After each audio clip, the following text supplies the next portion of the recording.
Hello, and welcome to the award-winning movie podcast. This week, we're taking a close look at all the best acting categories from this year's Oscars. We're picking our favourites from the nominees and even suggesting a few outside choices of our own. Enjoy! So today we're doing the 4 best acting categories of the Oscars. Best actor, best actress, best supporting actor, best supporting actress. Which one do you guys want to kick off with discussing? I don't have much of a preference here, actually. Is there any, I guess what I'd say to you is there any way you think, without even asking us yet, where you're like, right, I think we're all going to agree on the same winner here, or there's an obvious choice? Because The one I'm most kind of concrete on is best actress. Okay, all right, yeah. So maybe we could start there, best actress. Okay. Because I think best actress is the most stacked category. Yeah, they're all pretty good. I think they are pretty good. I think some of the others I'm maybe like, oh, there's not an obvious like set of standouts or something. But the best actress, I think, on the whole, is a really strong category. Pretty good.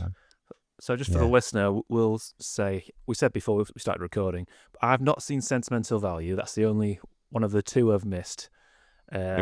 Tom, you've seen Sentimental Value? I have seen Sentimental Value, yes, yeah. Did you find it sentimental?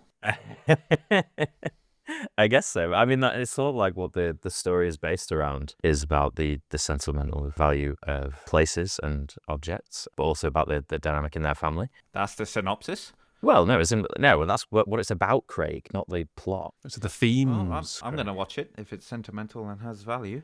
But what is it actually about? Because this is also one I missed. There's a lot of women nominated for it because there's 2 in Best Supporting Actress and then 1 in Best Lead Actress.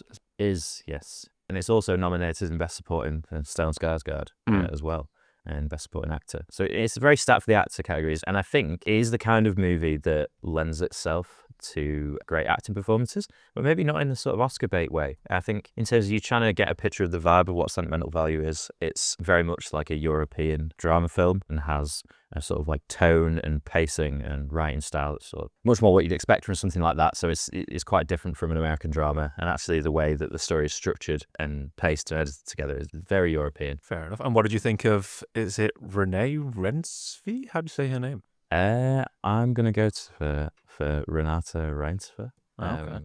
as a pronunciation, but I don't know. I've seen her in other stuff. I just never know how to say it. But I think she's amazing in that. Probably for me, the standout pick in that category. I think it would be that or one other, which I feel like you'd be able to guess maybe who I'd go for in this category as well. But yeah, I think she's incredible in that. It's a really subtle performance that it's not like a big, like attention-grabbing performance that's trying to win an Oscar. I think it's just solid performance.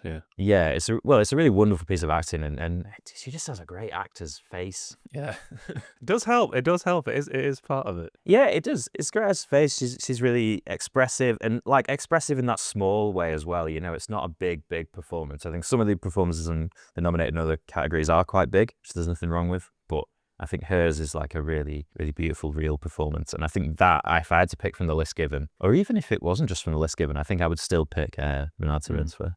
Sentimental Value. I think she's amazing in that. Well, I'll just say for the listener, we're comparing this. There's 5 picks for Best Actress, and they are, I can't say her name, Renata Reinsve for Sentimental Value. Sorry for the pronunciation. Kate Hudson in Song Sung Blue, Jessie Buckley in Hamnet, Emma Stone in Begonia, and Rose Byrne in If I Had Legs, I'd Kick You.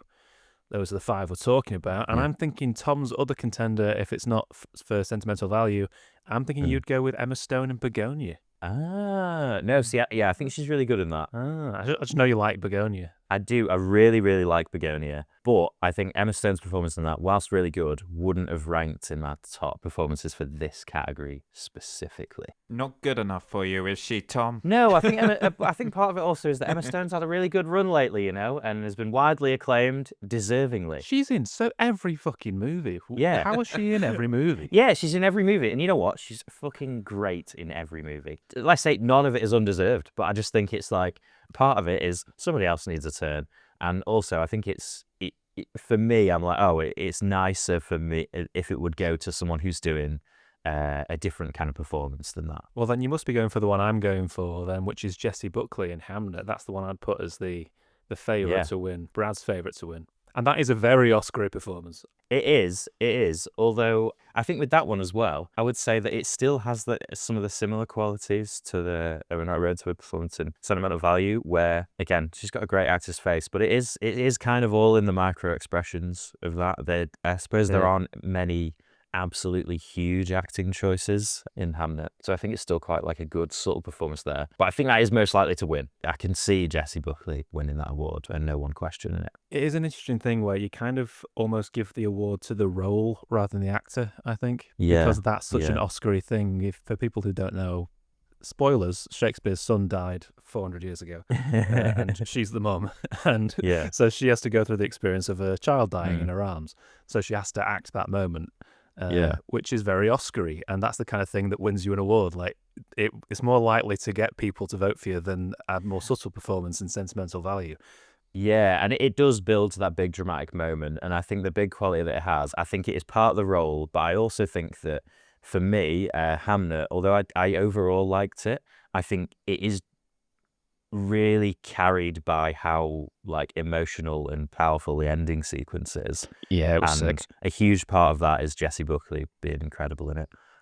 Because I think a lot of the writing and the pacing and stuff of the first 2/3 of the movie didn't quite work for me 100%. Like I appreciate what it was trying to do and I was still interested, but it was very much quite a slow burn that maybe didn't fully grab me in all its aspects until that sort of final sequence. But one thing that's constantly great throughout it is Jessie Buckley.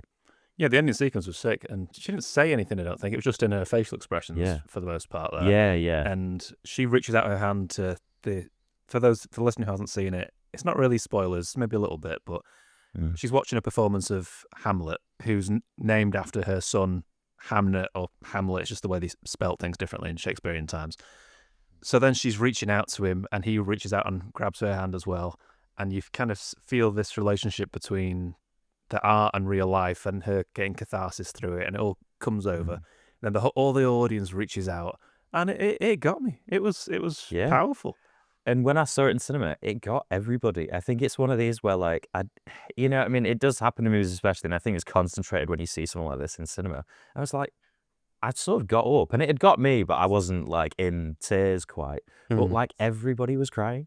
It was one of them, like, people had, like, you know what I mean? They were there with a handful of tissues, Definitely sort of film that needs to be seen in the cinema, I think, to a certain extent, because me and Lauren did try to watch it at home with the McDonald's and sort of magazines and phones about, and it's sort of, I think you just need to fully immerse yourself in a film like that, because it's not going to flash you with, like, silly things and explosions and whatnot to try and grab your attention. Like, it really lends itself to sitting in a dark room and sort of hanging on every word these two are saying. It does. I think the ending is directly about that, right?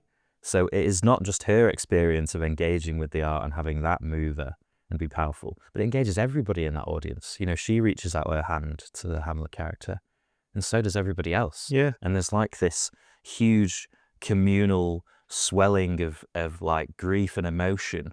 And even the actor gets affected. The actor performs better and starts crying from it as well. Yeah, that's what got me for it as well. It wasn't just like, the emotion wasn't for a mother who's feeling these things for a son. That influences it. But for me, it was about the relationship between art and the audience. For some reason, that is what made me more emotional than her personal feelings. Yeah, and it's both, isn't it? And it's like the communal experience of that, and you know, like that sort of touching your life. And like I say, when I saw it in the cinema, I was like, oh, this did really work, though. You know what I mean? Like, that's clearly what they were going for, but it's like, but it actually did work. You know, you'd kind of felt like, had the audience in the cinema been offered their own opportunity to reach out their hand at the same time, they kind of would have done. It, like, you know what I mean? It feels that close to that kind of communal emotional experience. And so that's the thing that's amazing. The film, for the most part, feels like it's about parents getting over the grief of losing a child, which it is. But then at the end, it becomes about why you should make art, why art should exist, why writing things is important, how it helps you get over things, how it can help other people, and how the audience can feel watching your experiences and all that kind of stuff. It just came through in the last sequence. I thought it was sick. Yeah, no, it's unbelievable, and she's so great in that. It's just a beautiful bit of acting, I think, and I think it's one of them where, although I'd said my pick would be a different one, I would have no complaints about this one winning, and I think it probably will. Right, so we're not really going to crown a winner like we normally do for categories or really do points for this. We're just chatting about it. Did we miss anything? Is there something that the Oscars haven't nominated that we think should have been? I think because this one was quite stacked, I don't have an outside pick for this one. I do for some of the others, but I think for this one, I'm quite happy for it to be one of the ones they've selected. And like I say, I would have gone for Renata Rensfer, but Jessie Buckley. I think if we had to agree on one, I feel like we could agree on that. Yeah, we'll give her the win. Yeah. All right. So the award-winning podcast award for Best Actress goes to Jessie Buckley for her role of Agnes in Hamnet. Did you hear that? Is that his name? Why did he use his name? I don't know him. And by my advice, let us impart what we have seen tonight unto the young prince. For Don't you dare pronounce my son's name! Right, we've done Best Actress. Should we do Best Actor? Yeah, let's move on to Best Actor. So how do we do with this one? I've actually seen all of the films on this list, so I'm quite well prepared for this. And despite all of that preparation, to me, there's no obvious winner. Like, I think they're all good performances, but there isn't one that stands out and says, yes, they have to win. I think, you can make an argument for each of them, really. So it's Ethan Hawke in Blue Moon, which I have not properly seen. Wagner Moura in The Secret Agent. Leonardo DiCaprio in One Battle After Another. Michael B. Jordan in Sinners. Although it doesn't say for what role in Sinners, because he plays two characters. Yeah, is it smoke or stack? That's cheating. And Timothy Chalamet in Marty Supreme. But start with Michael B. Jordan. It is cheating if he's just nominated for generally being in the film. Like, you've got to pick a role. Yeah, have you got to pick a role? Does he get paid twice for it? Those were two performances. I feel like he's either got to win half an award or 2 awards. Yeah, saw it in half. Yeah, sure enough. For the Golden Globes, could he have been nominated for playing one in a comedy and one in a drama, and then he could have won both acting awards? Yeah, Michael B. Jordan's sweep for basically just one film. I do think he's really good in that, and I think it's never an easy task for an actor to play 2 roles in the same movie. But I think as well, like I say, it just doesn't. Yeah, it doesn't lend itself. Within Sinners, it isn't the standout performance for me. I think he's entertaining as hell in the movie, but it's not like. I think awards normally go to someone who gets you to feel the most emotion and stuff, and it didn't do that for me. It was just he's just fun to watch on screen. I think you're drawn in by his charisma and he's charismatic. The thing is with Michael B. Jordan, for me, like in everything I've seen him in, I've never see him try and upstage the movie he's in. He always, I don't know if he does it consciously, but he sort of lets what's going on around him sort of be the selling point of the film. Like, he's never like, well, look at me, like, look how like massive my performance is. He always chooses to go the more subtle route, I find, even in things where he has the opportunity to get a bit big and a bit Oscar-y, like Creed. Yeah, and it's not like he's a character actor, is it? He's the lead in basically most things that he's in.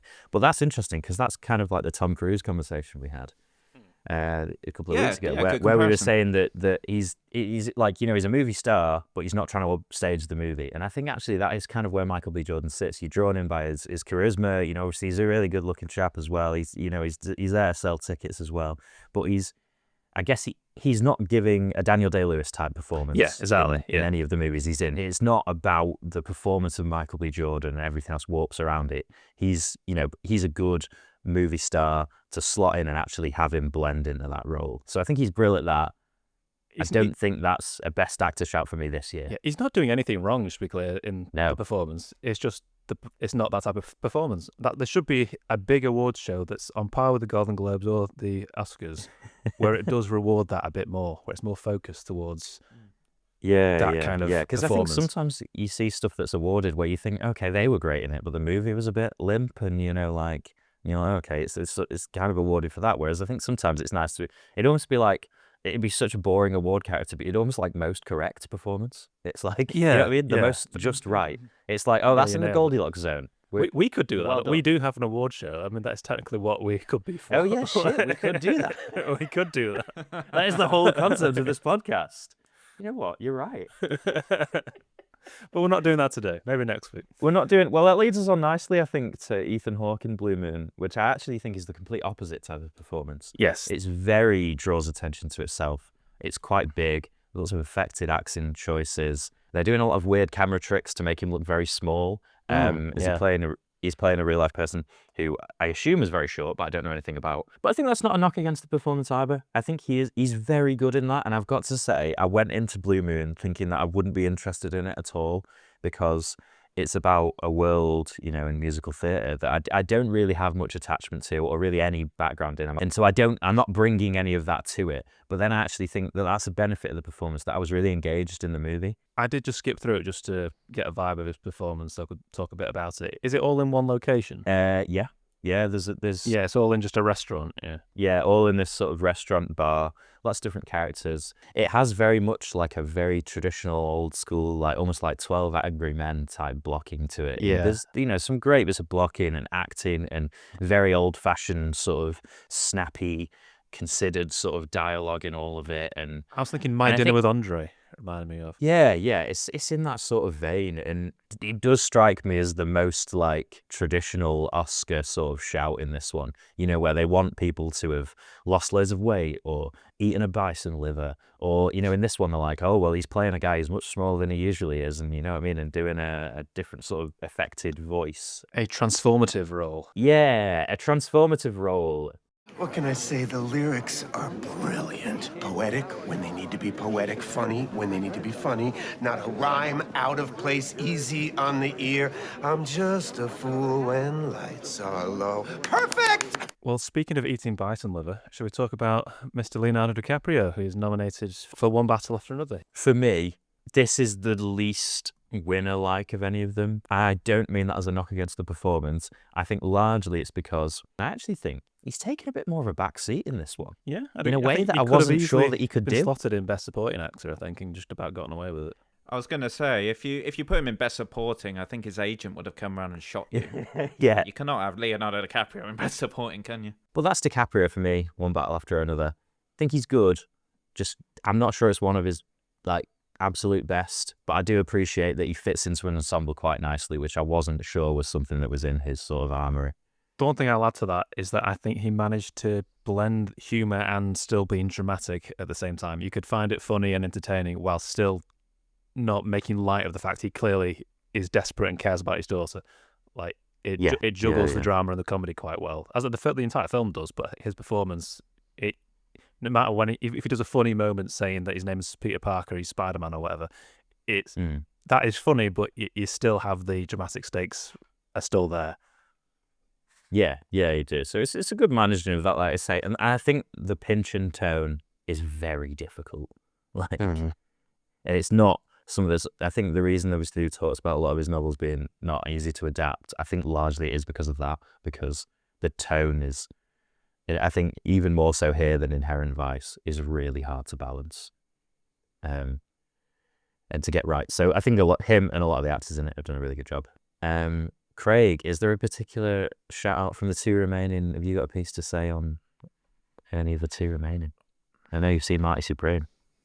Yeah, I have seen Marty Supreme, and all I could think of whilst watching it was Timothée Chalamet really enjoys arguing with people, consistently throughout them. He just rocks up and just argues with everybody, doesn't he? But Timothy's not really done a performance like that, has he? Marty Mausner, sort of someone a bit more on the aggressive side, extroverted, sort of going around throwing their weight about a bit, sort of the egotistical bravado. Yeah, it's very different to Call Me By Your Name, isn't it? Which I think is in that, and Little Women is more like the image of Timothée Chalamet that you're expecting. The whole way through I was watching it, I was just thinking, if this was made 20 years ago, there's no doubt in my mind who would be cast to play Marty Mauser.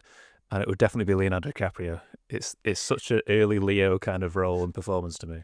Just living right on the edge. Living right on the edge. That's what I mean. Just that kind of energy. You see, I thought that same thing, but I didn't compare it to early Leonardo DiCaprio. I was sort of thinking it was kind of a 70s Pacino Hoffman sort of style. Yeah, well, they've all character going around shouting at people, being like, you don't understand. Yeah. They've all done it. I'm not necessarily saying it was like a DiCaprio performance. I just think he would be cast as that role. He would do it well. I think in a way it's like a weird evil version of Catch Me If You Can. Yeah, it's just sort of like this young con man, and except in Catch Me If You Can, I think you're supposed to sort of like him, whereas in Marty Supreme, you're like, this guy is a little fucking prick though. Yeah. You're sort of impressed by his determination to keep striving for this thing and how much he sort of manages to wriggle out of each and every situation to the extent he can, but he's a little prick. Yes, he is. I think he managed to just in certain scenes be just like likable enough. Like he was completely being a dick for the whole movie, basically. Yeah, but there's a bit where the gas station explodes, and he looks at it and like he is in genuine shock and a bit of worry for the dog. The human side does come through. That he actually, if he just kept marching forward from that moment, it would have made him a bit less human and relatable. But he was actually affected and shocked and scared by that moment. And there's a few other moments like that throughout it that make him a bit more relatable and human. And I think, for me, the winner of this category is Timothée Chalamet. I thought it was a really good performance that was believable and entertaining, and it did all the things you wanted it to do. He is a little prick, but there's just a few little moments of likability in there. Like at the end, he beats his spoilers. At the end, he embraces his opponent in a nice kind of polite way rather than just being an arrogant twat the whole time. Just little moments like that make him just likable enough for me, I think. Yeah, they do. And I think this is what sort of pushes me towards maybe thinking he might be the standout in that category of what's nominated for definite, is that there's a couple of little choices as well. There's a bit where he talks to the businessman character at the end, and the guy tries to sort of shit him up. And there's like a little half second before he responds, and you see that sort of all that, the decision-making sort of flush across his face before he makes quite a big choice towards the end of the movie. And it's a really brilliant piece of acting. You think the rest of it is so frenzied and like big and determined, and there's that bit where you just see a different side to his character, and I think that makes the ending pay off in the way that it should, because I think some people have read the ending as if it's like supposed to be a bit tongue-in-cheek or ironic, whereas I think it's, for me, that landed as genuine, and I think it lands as genuine because there's enough nuance to his performance that you're like, okay, he's a little prick, but you can believe he ends up where he ends up because the performance has got layers to it. I think the main thing I have to say about his performance is that it's believable the whole way through. He's playing a guy that could easily seem like a cartoon character or like an overly written character, but there's just a few smiles, like when that guy threatens him at the end, just as a little smile and laugh as well. And then the whole movie's basically, would you read it as it's about growing up? Because that's what he gets told. You stop being such a child, you need to grow up and stop. He thinks he's destined for greatness, and turns out he isn't, and he's kind of accepting that. Yeah. And at the end, he has a child. And I think that's the point where he's now not going to be this guy and the same guy anymore. Yeah. I think the whole movie is basically about him being humbled. Yeah. From arrogant to a reality. I'm happy to say that's probably the winner. Should we move on to, there's one more to talk about, right? Which is... Yeah, Wagner Moura. Yeah, I was going to say, we haven't mentioned Agent. Wagner Moura for The Secret Agent. Did you guys both watch The Secret Agent? I did, yeah. Yeah, The Secret Agent, I think it's a good movie, but it wasn't, I don't know, it didn't stand out hugely to me here, which I know that it's going to be a favourite in a few categories that we might talk about in future episodes, but it did annoy me that yeah. I thought every scene was fine. Like this, the way the scenes worked was all absolutely fine. But the first hour of the film you could not watch and it would be absolutely fine. And that for me was really annoying and made it feel really, really slow. That it was just, each scene's fine pace. When you've watched an hour of them and nothing's happened yet, I was just like, this is such a slow move that's really pissing me off. And the next half of the movie is fine. It flows really well and stuff's happening. There's a bit more plot. That's great. But the whole way through, I was thinking, this guy's doing a very good performance. He's got a good face.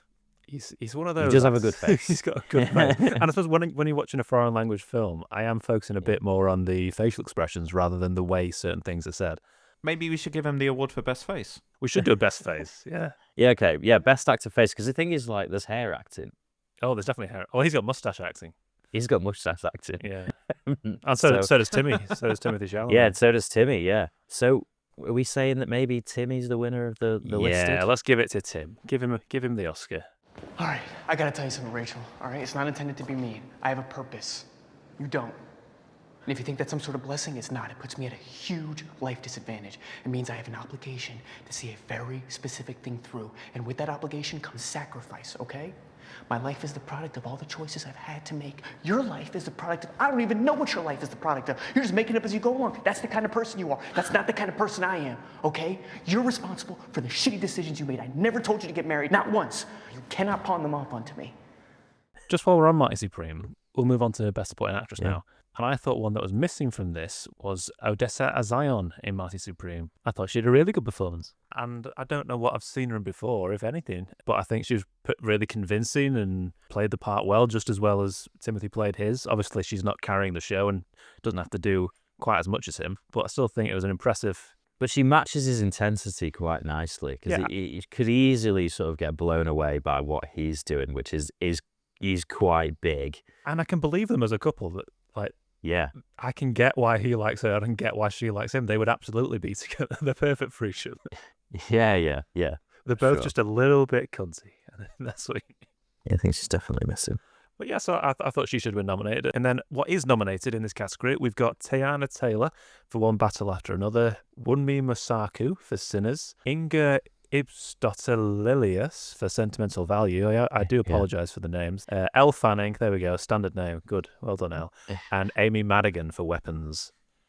Well, for the Best Supporting Actress, I'm a bit surprised by some of the nominations. Like the Sinners nomination and the One Battle After Another one, and she won the Golden Globe for that. She plays DiCaprio's love interest at the start of the movie and then buggers off and isn't in the rest of the movie, Teyana Taylor. Yeah, which I suppose how it's landed in supporting as well there.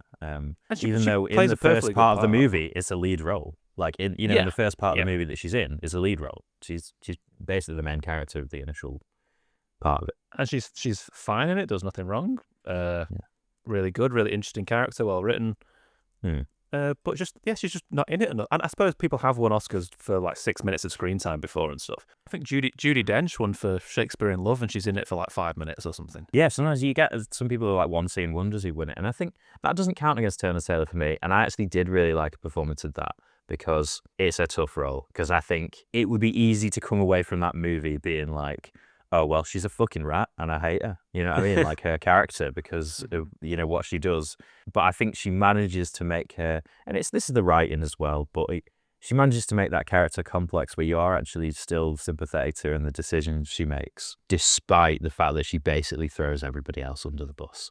Yeah, and you can believe her as the revolutionary. She's very outspoken and...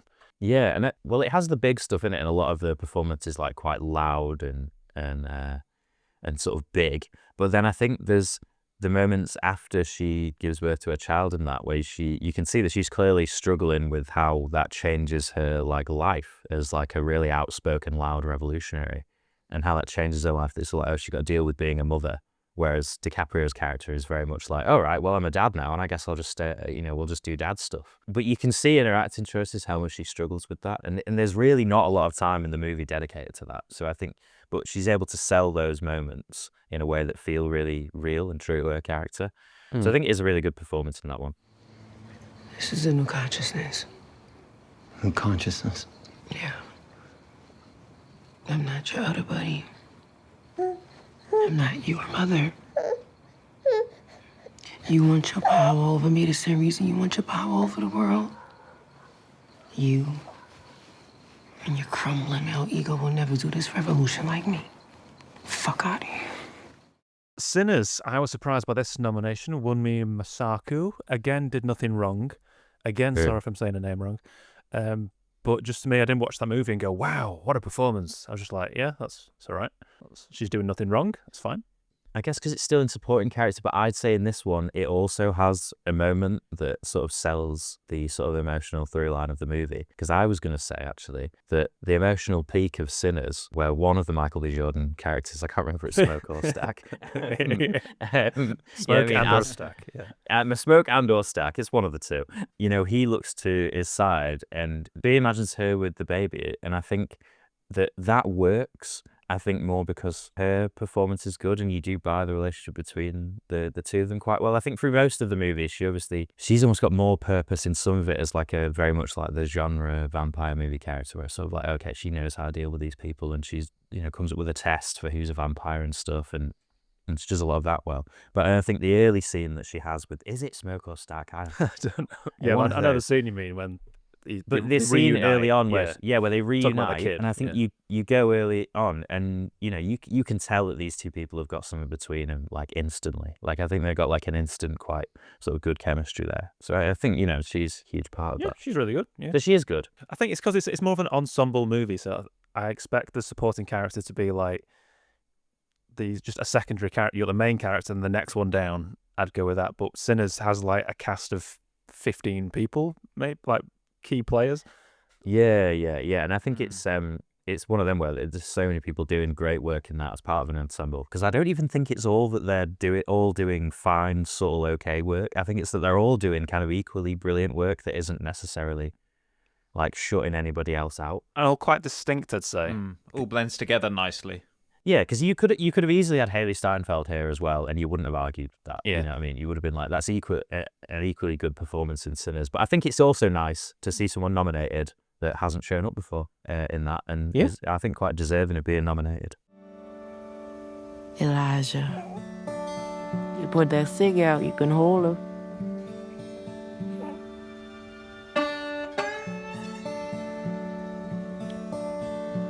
I don't want any of that smoke to get on her.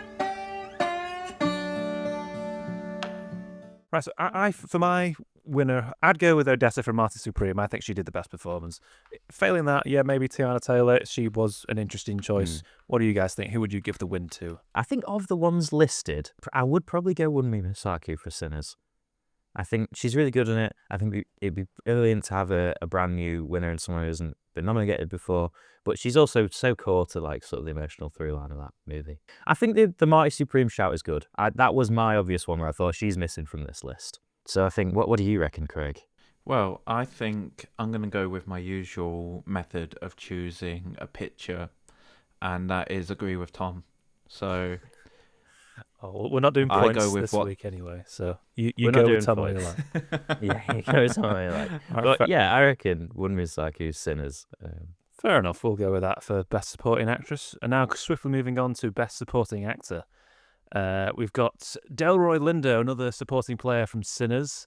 Benicio del Toro, one battle after another. Sean Penn, one battle after another. Jacob Elordi from Frankenstein for playing Frankenstein's monster. And Stellan Skarsgård from Sentimental Value. Should we do Benicio versus Sean Penn, one battle after another? Yeah, so for me, I think of the two, Benicio would have to be the favourite of the two one battle after another ones. I think Sean Penn's performance in it is good and it's quite funny, but it's all in on big decisions. You know what I mean? Weird hair combs, funny walks, big accents, the expression. You know what I mean? It's like, that's a big supporting actor performance. I'd do the opposite for that reason. I'd go more to Sean Penn because I can go, look at him acting. There it is. Yeah. I know, which is a bad performance, you don't say, but I like it. Sean Penn. Look how much he's acting there. There you go. Give him an award. But see, again, like, it's opposite reason. I think Benicio in one battle and after another really works good for me because there's that stuff where he's a meme. And you know what? A few small beers. That is my favourite moment in the movie. I've had a few. A few what? A few small beers. A few small beers. But I think he also brings like an emotional sort of heft to the sort of revolutionaries because, he's basically the most competent revolutionary character. He's actually making a difference to the immediate sort of lives of other people because obviously almost like a running in joke of the movie is that as much as they're blowing up stuff, they don't achieve a whole lot, the French 75. Or whatever 70 number they are. But Benicio del Toro's character, he's running like an underground railroad. He's achieving something. He's got a lot of calmness about him as well as being He's so chill funny. the whole way through. He is so chill. He just rolls with the punches. I think there's a line at some point in that sequence where he just goes like, we've been doing this for 20 years or for maybe hundreds of years, I'm not sure. Yeah. But it's just like, we've been doing this. We just keep going, keep doing it. Yeah. Someone got busted. All right, don't worry about it. I'll sort Keep it. going, yeah. He holds it together and you're like, damn, if I'm going to be in the revolution, I think if I had to pick any of the guys in this movie, I'm picking Benicio's revolution. Yeah. He was my favourite part of the movie, definitely. Yeah, he's my favourite part of it. And I think that for me, you're saying you want a standout supporting performance. The Benicio one in that, he rolls up, and he's from that point on, I'm like, I'm on board with this movie like a lot. But it sort of turned a bit on it. The exact opposite of what I normally would look for in an award-winning performance of being emotional and getting you to feel something, like crying my son's dead, Hamlet kind of performance. Yeah. The complete opposite of that, Benicio del Toro, is just unfazed, like we say, by anything. He's the complete opposite of being emotional about things. He's just a cool guy. Yeah, and just so many great, funny little choices. Like, even after he says the few small beers line, which, again, the delivery is perfect and kind of ridiculous. But it's the bit where he puts his hands up and he does like a wavy little dance as he's waiting to get all right, cooked. let's go to work or something, he says. Yeah. It's like, he's been great. arrested 1,000 times. You can just tell. All right, let's go on with it. He has a way of making it feel kind of effortless, I think, and grounded. Yeah, he does. It's like he's been inhabiting this world for a really long time and not in like necessarily like a method acting sense, but as in like, you know, you drop him in and he's not out of place at all.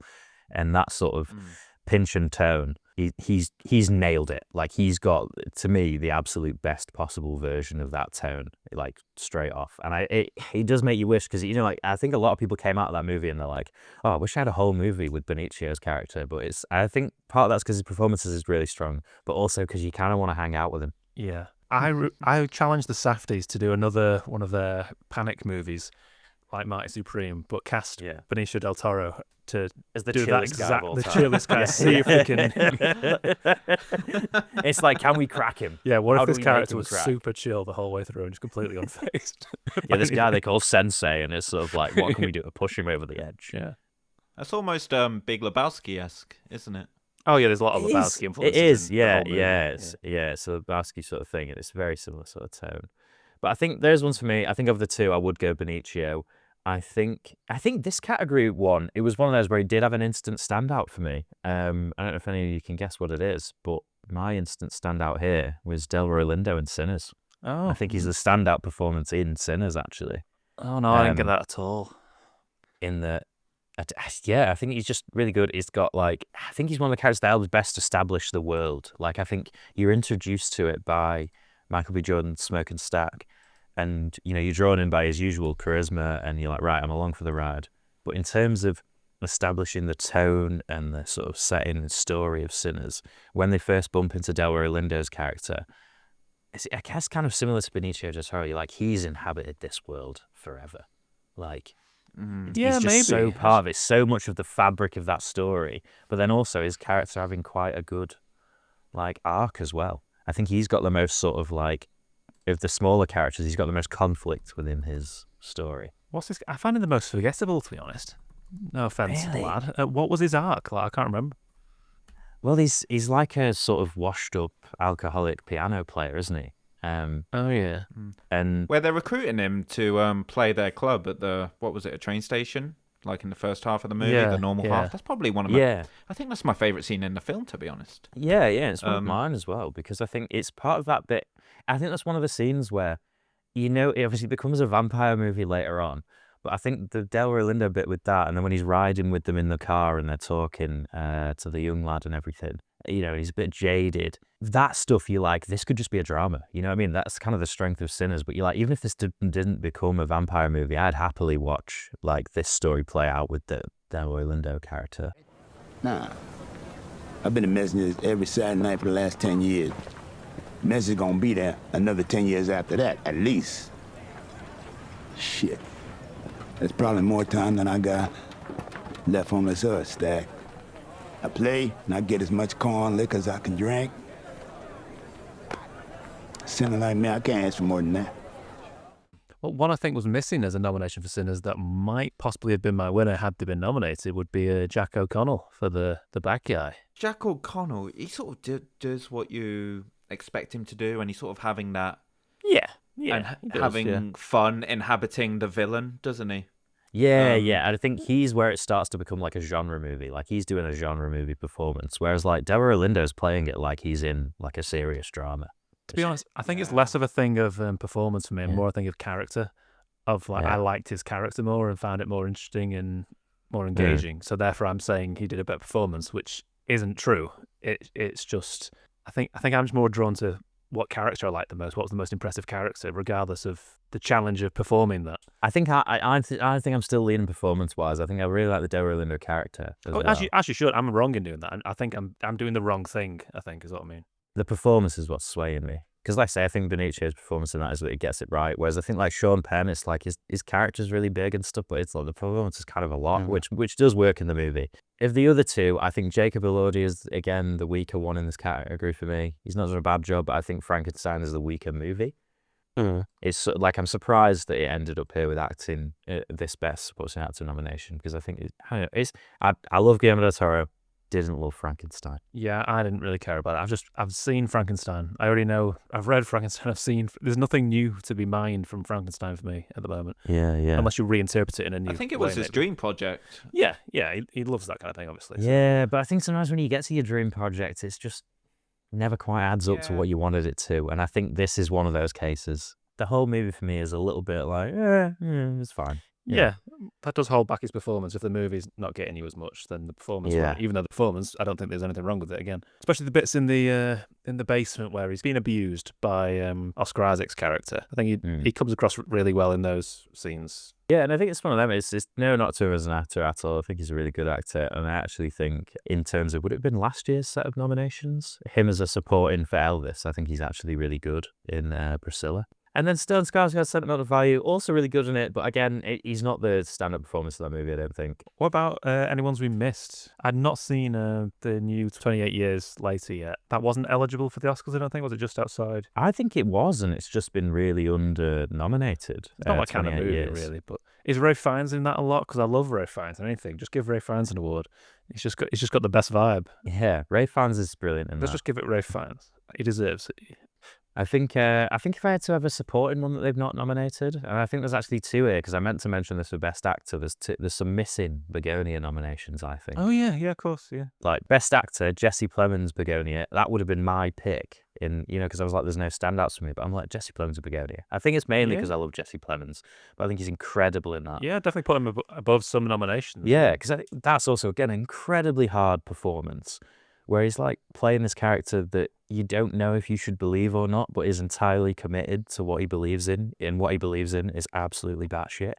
But it's also quite, like hurt and scarred as well. It's just difficult. But then I also think the other guy's really good in that. Yeah, Aidan Delvis, who plays Don, is he his cousin in that? Yeah, maybe. Yeah. I think he's really good in that. Never seen him in anything before, and I thought his performance is great. Again, a difficult one. He's got to place a lot of trust in Jesse Plemons' character, and he's not sure about it, but he's on. You know what I mean? He sort of does a really good job of getting across that complication in his sort of situation, and how you are kind of feeling as if Jesse Plemons' character takes huge advantage of it, which he does. It's insanely believable, and it's always great to have someone you've never seen in anything ever before, because you can just immediately buy them as their character. Which, again, isn't me commending performance. It's just nice in a film to see someone you've never seen, because you're not watching it the whole time going, oh, there's Leonardo DiCaprio. Yeah, you don't bring the baggage of it to it as well. I think it's, like a guy who was basically the lead in The Holdovers the other year. I forgot my actor's name. Shouldn't say that. But, you've never seen him before, so you aren't bringing anybody. You're like, wow, he's great in that. But yeah, similarly, I've already forgotten his surname, but his first name is Aidan in Begonia. Should we give it him? I'll give him a nomination. He's my pick. He's my pick for Best Supporting Actor. I think above the others, he was great, really believable, and played the character perfectly. I think actually, both the actor ones and not actress ones. Sorry, Anna Stone, but the Best Actor and Best Supporting Actor, I would have gone Begonia twice personally. Yeah. I would have gone Jesse Plemons' Begonia, because I think, again, he's known as like a character actor, but that's a great lead performance. And again, just having to balance an insane tone, it's Yorgos, but having a real emotional core to it. Like, there were parts of it where, he's not just like an insane loser character. They're really emotional.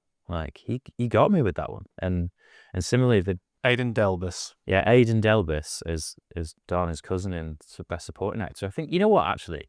And Delroy Lindo in Sinners I love, and of the ones they picked. But if we got any choice in the world, I would pick Aidan Delvis. Yes. Craig, did you see Begonia?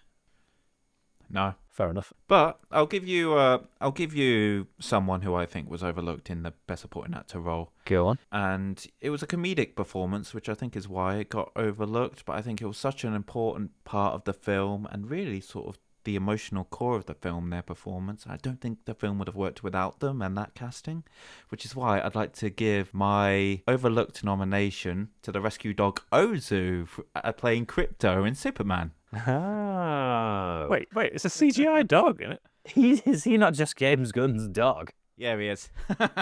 Oh, yeah. I was going to say, he's definitely James Gunn's dog. They didn't find this dog. I think did they take him in for scanning and stuff? I know it's based on his dog, but did they scan his dog? I'm not aware of Ozu's personal life. I don't know what was involved in the making of the film. I don't know how deep into the role he got. We should do Best Dog. Or they do. Well, actually, I think Cannes routinely does the Palm Dog, where they give it to the Best Dog Acting of the Year. There's a few animals this year. There's the cat in... Oh, and Sorry Baby, yeah. Because I think, actually, if Best Actress wasn't so stacked, I would have said... Craig will know her name from Sorry Baby. Eva Victor. Yeah, Eva Victor, Sorry Baby would have been in that conversation. But I think Best Actress is very stacked. So are we giving the win for the best supporting actor to Aidan Delvis? Aidan Delvis? I think I'm happy for Delroy Lindo to win. Like if he won it when the Oscars happen, I'd be perfectly happy with that. Yeah. But Aidan Delvis, I think, is the standout supporting actor. There we go. That's the only one we're giving to someone who wasn't even nominated then. Maybe Jesse Plemons for best lead actor, not getting nominated is a bit of a shitter. But we'll go with Aidan Delvis then as our choice for best supporting actor. Fuck you, Oscars. You got one wrong. You What got a one snub. wrong. You don't understand. There's nothing left for me. Teddy is all I have. We'll find something else for you. You don't need him. Yes, I do. I love him. You know, this might be me getting older or just getting more out of touch, but there's too many names on these lists that I don't recognise, and I don't like that. So if we could all... Even though we've just said that we gave it to a supporting actor Yeah, guy because I we know. don't know who he is, But if, and that was better. Yeah, but if we could next year, Oscars, if you could try and get some more names I recognise, 'cause some of them I can't pronounce, and I don't like I think change.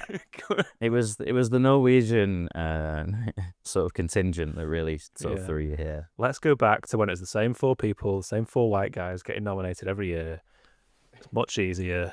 It would be appreciated. What we're trying to say is, Leo, next year, bring your friends along. You know, it'd be nice if this time next year, this podcast is big enough that Hollywood actually cares who wins and we can start accepting bribes. Oh, that would be good. Oh yeah, I'm open to being bribed. Yeah, I'd be bribed. I could be bribed. In fact, if any Hollywood people are listening, you could be first. You could be first, if you want to be the first briber of the hosts award-winning movie podcast, form a queue. I don't get why I was stressing trying to watch as many of these films as possible, like binging them all this week, when the people who actually choose the awards usually don't watch any of them. In a sense, Craig's actually got the spirit of an Oscar vote Yeah, down yeah, to a I'm T. not watching in that any he of didn't them. watch fucking any of them.